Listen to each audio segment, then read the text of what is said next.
Well, the next president's actually going to determine a lot about the price of silver because, one thing I've been talking about a long time, and I know it's not going to happen because of Obama, war in the Middle East. I'll get onto a couple things about him, but, it looks like the election's kind of shaping up to be Bush versus Bush, little Bush versus big Bush, depending on how you put it. I don't know who's going to be Hillary Clinton, Jeb Bush, and I think Trump on a third party.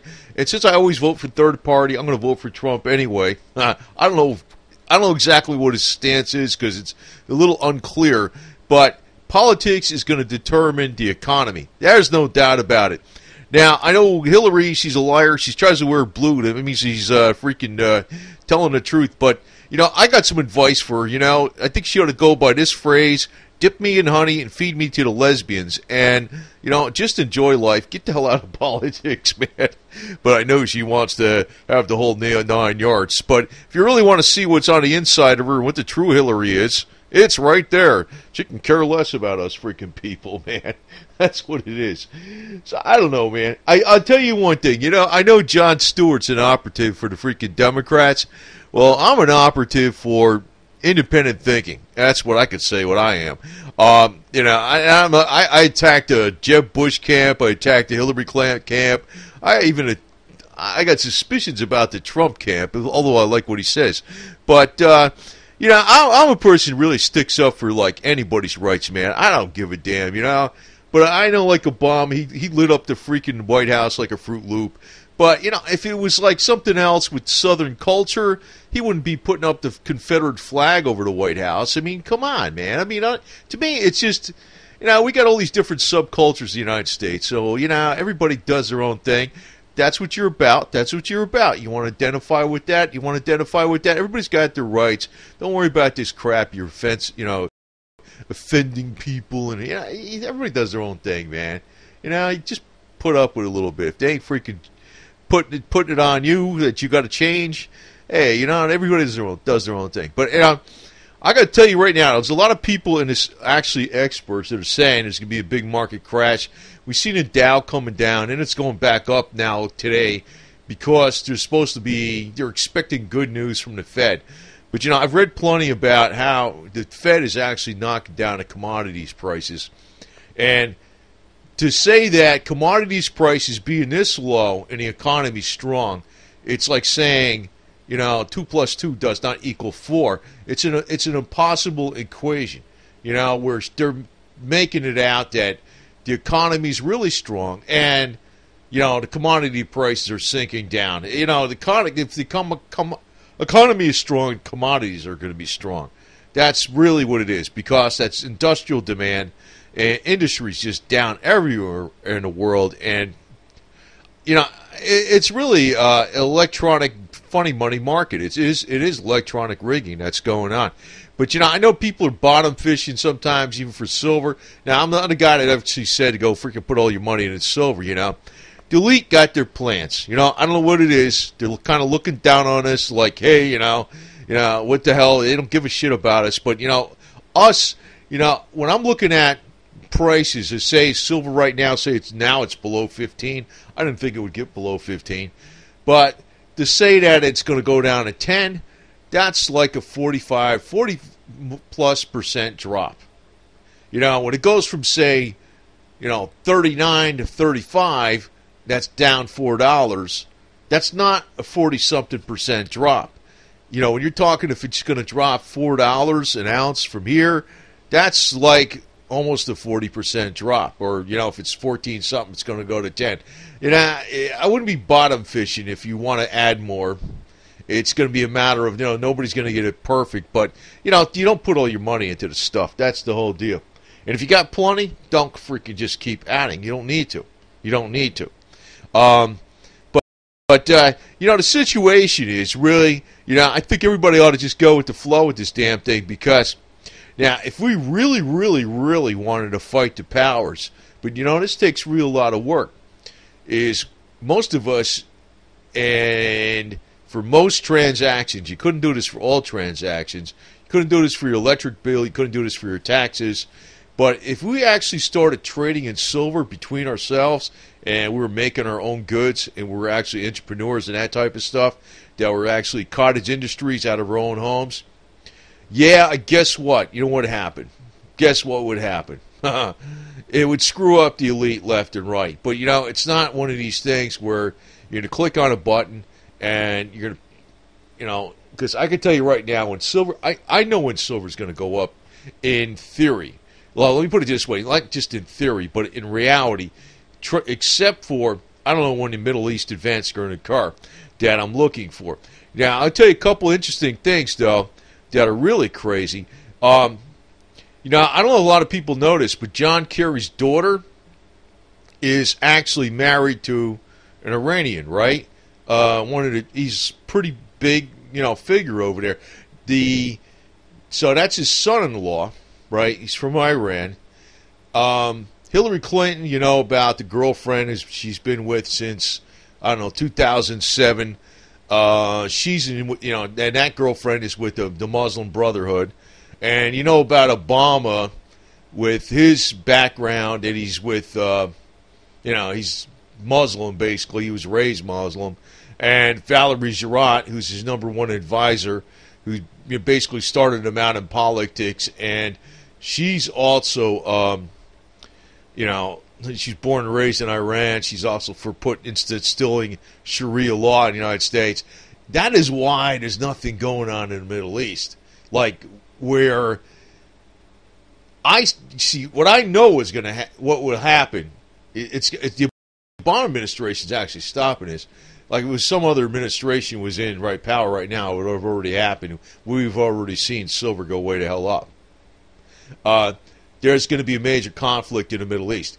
But what's going on now with all this Iran deal and all this type of stuff, I think it's just allowing it to get to be an even bigger conflict in the long run. And, maybe that's what the elite want. I don't know.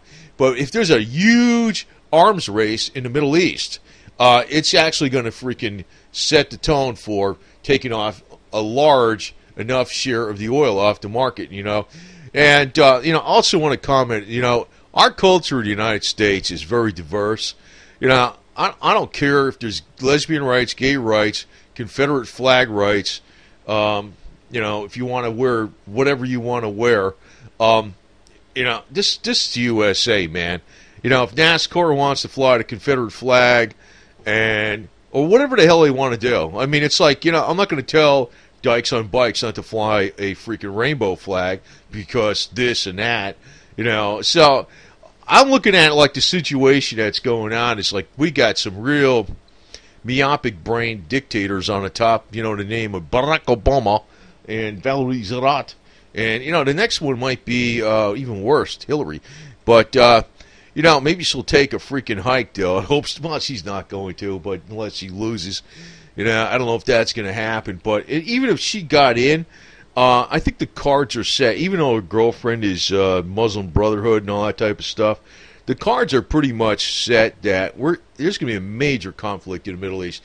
Actually, Obama's policies that he's been doing for the last, 8 years, it's been setting it up where Iran's get stronger. They're going to get more. Well, even if they don't get a nuke right away, they're more in a position to fund Hamas, the Shiite rebels in Yemen, and it's a very confusing situation. But I look at it like this: Saudi, since the king died in Saudi, that was last year.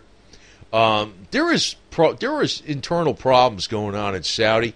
They got problems now even externally to them. They got problems on their southern border in Yemen. They got problems with on a northern border with ISIS, or whatever you want to call them. They also got problems where they're not selling as much oil to China as before because China is buying directly from Russia, and Russia's accepting yuan for payment, which I don't understand how the dollar's staying so freaking strong.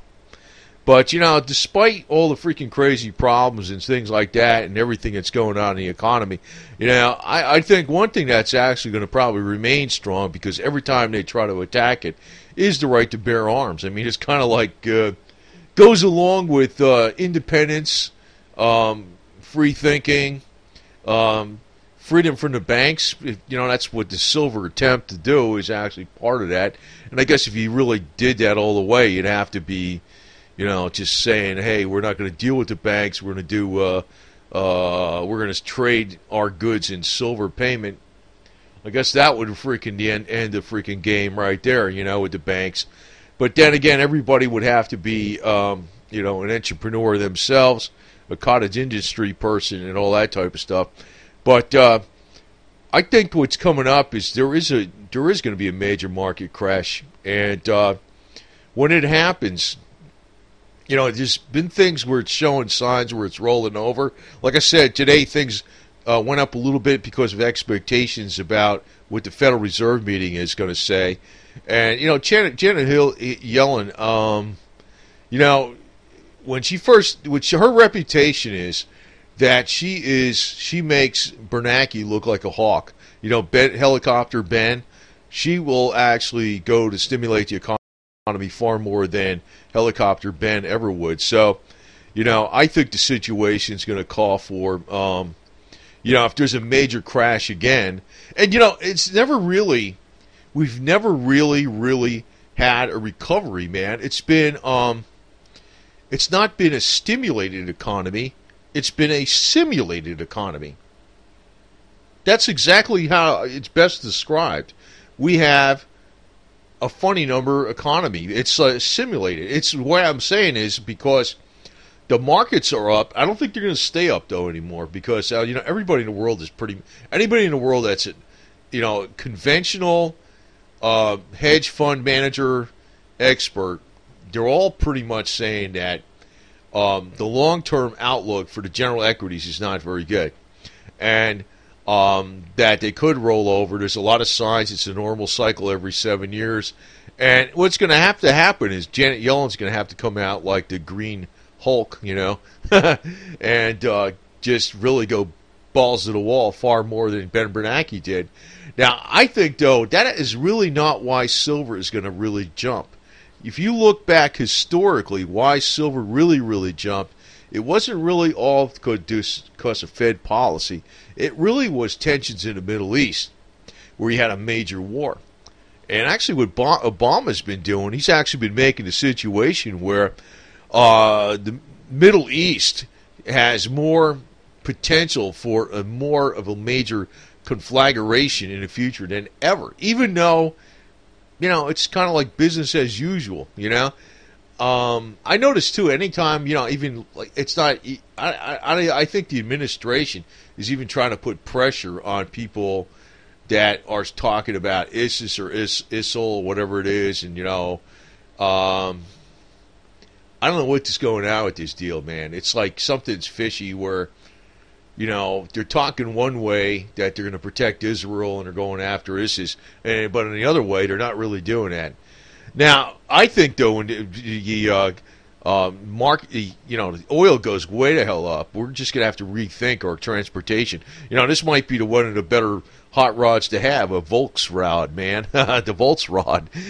Because the gas situation, I think, is going to be astronomical when actually silver does take that charge up. Because, you see what's going on with the pump right now at the gasoline prices. Crude oil's down really a lot. It's down to below 50 on a WTI. And yet, you're not really seeing that much of a break at the pump. It's below $3 pretty much everywhere in the country on regular gas. But if it goes up to, $120 to $150 or more, which could easily go to $200 or $300 a barrel or more, I'm telling you, this is where I think, silver is going to really explode in value when the Middle East literally explodes. And, a lot of things that are going on right now behind the scenes in, the Middle East, I don't even know what our policy is.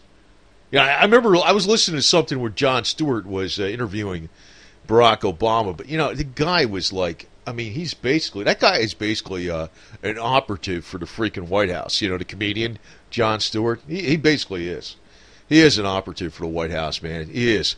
And he was talking about, we're supposedly going against Yemen, the Shiites the Shiite forces in Yemen, but at the same time, we're trying to support Assad in its efforts against ISIS. But then again, we're against Assad, and we're also against Iran. But then again, Iran is against ISIS, and so we got a strategic partnership that way.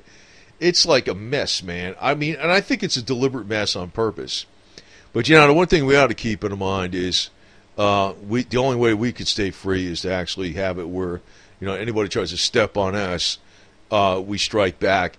I think this stuff with Trump, I'm not too sure about what's going on with Trump because it's a mixed bag. He was kind of liberal before. I'm a little suspicious, but if he runs on a third party, I'm going to vote for him. But I think he might be the only candidate, though, I think, that if he won, silver prices will not go up that much. Because I think he would keep us out of a war in the Middle East. Now, if it's either one of the Bush, the big Bush or the little Bush, Hillary or, Jeb Bush, if it's one of those two, we're definitely going to war in the Middle East. And silver prices are going to explode. So I guess no matter how you look at it, there's, a plus and a minus. Like I said, if Trump wins, I don't think silver's going to go up and explode in price that much. But then again, if Trump wins, I think the powers that be are going to pull the plug on the economy, man. I think they will. I don't think he is, though, because if he runs, I think Hillary's in because he's going to split the vote mainly with Jeb Bush, and that's going to sign it, But freaking, I'm putting a little more politics in this thing because it is related to the damn markets, and also a lot of people in silver. They're too sick of big government. They just want to they don't want people telling them what to do. They don't want to be crushed by the freaking big corporations, big business, Obamacare, government-controlled healthcare, and all other type of stuff. They're actually, most people that are into silver are not just in it because if it's an investment. They're in it because it's something that is, signifies independence and free thinking.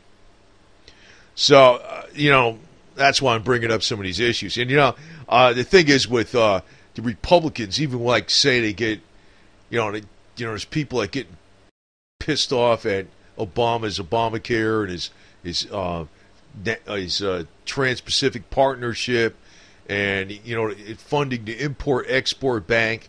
And so they, Republicans get in, the Congress, they get in for that. And what happens? The top guys in the Republican Party, like Bonner, whatever the hell his name, and Mitch McConnell, they just screw them all up, And then you got people like Bloomberg coming out and talking. This was something Bloomberg said. He said that, Obama ought to treat Congress like children. Just reward them when they're doing good and punish them when they're doing bad. That was Bloomberg. Yeah, he's another yo-yo, man, big time. I'm beginning to think, it is all of us against them. I'm not somebody that gives a shit about, gay or lesbian rights or anything, but, I would stick up for that too. I don't care. That's the way I look at it. Do your own thing.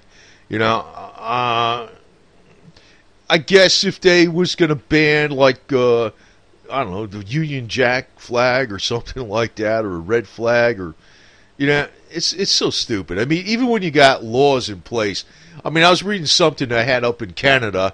They got a law where women can go topless, and so a couple of women were riding around the park, and it was 90 degrees up there in the middle of summer, and the cops arrested them, and they said, well, wait a minute, it's not against the law, It's it was it's almost I don't get what the hell's going on in this country, and even in Canada and everywhere else. It's once people got a little bit of power, and a little bit of a title or something like that, and a uniform, it just goes right to their head, and it doesn't matter what the hell they are. And we have this in our healthcare system. Oh shit, that's going to be another freaking way to restrict your freedoms.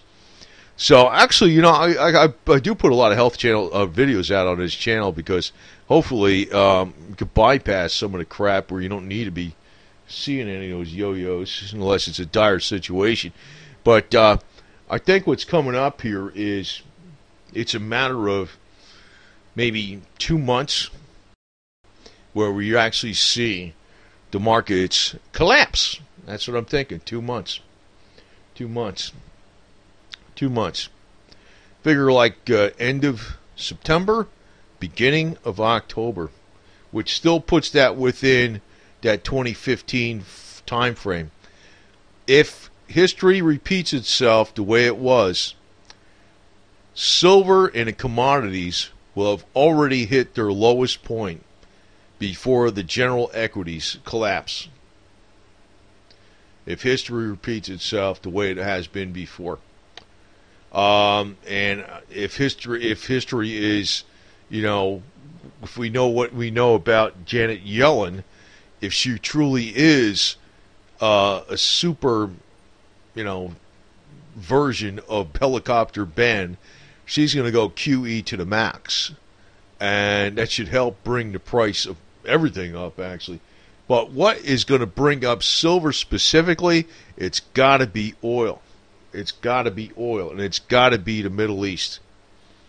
If the Middle East gets clobbered this time with all these oil rigs shutting down here in the United States, production's starting to slow down now, really a lot in the United States. It wasn't initially. If the Middle East gets really hit bad because of Obama's policies, it might not happen, though. It might not happen. I think silver's probably right about the very bottom but when we see this mega spike bubble, it might be a little bit off in the distance, but not like 25 years off in the distance and that type of stuff. Because a lot of times people are freaking just looking at things too much. It took 25 years for freaking silver to do this. It's not going to happen that way again. It's not going to happen that way again. It's going to actually take, I think, much less time because the situation now is all countries are competing with each other and they're fighting with each other to try to boost their export markets by devaluing their currency. And actually, as bad as silver looked as an investment in U.S. dollars, it doesn't look that way. Well, I'll give you an example. In the ruble, the Russian ruble. In the Russian ruble, silver looks like a very good protectionist investment over the last couple of years. Actually, any currency that is tied to commodities, silver doesn't look like such a bad investment. It's mainly in the U.S. where it looks like a bad investment because of it's not actually a bad investment globally. That's another thing you should look at too. Part of it why silver's looking like a bad investment in the last couple of years is due to the astronomical dollar strength that we've been having, and the dollar hasn't been this strong since the 80s. So if you look at silver globally, that's not really the picture. Now, since if you're in the United States, but you know what? I look at it like this. The dollar is not going to stay super strong forever. I don't understand even how it's staying so super strong forever because, one of the things I mentioned before, and it bears repeating, is that Saudi is selling less oil to China, right? Their oil sales are always in dollars. That helps bring up the demand for dollars. China does not have to use dollars to buy oil from Russia. That's where they're buying it from mainly. They're basically they're using their money, their Chinese yuan, which means there's less dollars going into. There's less profits going into the Saudis. There's less dollars to being reinvested by the Saudis, too, for them to buy U.S. Treasury bonds. I don't even understand how this thing is being propped up. I don't think it is going to stay that way. I mean, it's not like the whole dollar is going to collapse overnight. But then again, I'll tell you right now, it's not going to stay at this record strength forever. And I guess, the political situation could be, well, when Obama was president, the dollar was this strong, and it ain't because his political policies. It don't have nothing to do with it. I can tell you that right now. It has nothing to do with it at all. So anyway, well, we'll see. It's just a matter of a waiting game, and chill out, and it's like I said, silver is going to be dangerous when it's expensive. When it's way the hell up there, that's when people are going to jump on it. Just like people jumped on Bitcoin, like when it was like way the hell up there too. I mean, why do people do that? Nobody wanted Bitcoin when it was dirt cheap, right? Good example. Nobody wanted. I didn't want Bitcoin when it was dirt cheap because it was electronic. I mean, I'm like, if it was, some other zinc or something, I would have probably got it, But nobody wanted it when it was dirt cheap, So nobody wants silver when it's dirt cheap, right? It's like reverse psychology. But it's gonna, when it goes up and it looks really strong, nobody wants to get rid of it then. Because what do you want, fiat? No, it's going to go to zero. No, the fiat's not going to zero because there's got to be some kind of a medium of exchange. I don't know. Maybe, it might be the thing to buy in the future is going to be Volkswagen hot rods. I like this a hell of a lot better than a Beetle, to tell you the truth, man. That's bitching. Anyway, so, yeah, stay chill. I don't want to do too many updates on this thing. I just did a long update here because I don't want people reminded of the price too much, because don't look at the price too much. I mean, hey, it's going down, whatever the hell it is. I don't think it's going to go down much more percentage-wise because, I don't know, like I said, what happened last time, the silver, gold, platinum, palladium, and all those prices were already crashed, and then the final market crash hit. So, and I think the big market crash, and you know what, if you look historically, it only takes 2 or 3 days for a freaking whole, or even a day, for the equities to crash when they crash. I know they got controls today, but then I'm thinking, I don't know, man. Well, what happened last time? Things were looking bad with China. They had a hiccup, right? They had to stop the trading, right? They had to stop the trading in China. They had a little technical glitch over here. We had a flash crash here, I think, 2 or 3 years ago in May, too, right? And, if they stop the trading, that also tells me, is like, how do you get your money out, right? I don't know. Nothing really went wrong yet, but then again, that's what happens, man. History is like boredom, right? Nothing goes on for a long period of time, and it does not become an historical event until something extraordinary happens. And then it's like, oh, nobody expected this to happen. Yeah, well, that's what I think is going to happen. So anyway, stay free. It don't matter what kind of flag you fly. I mean, if you want to fly a Confederate flag, you want to fly the gay and lesbian flag, I don't give a shit, Free country. The elite can go screw and whatever they want to do too. I don't give a shit. But us regular people, we got to all stick together and fight them. That's what I'll say.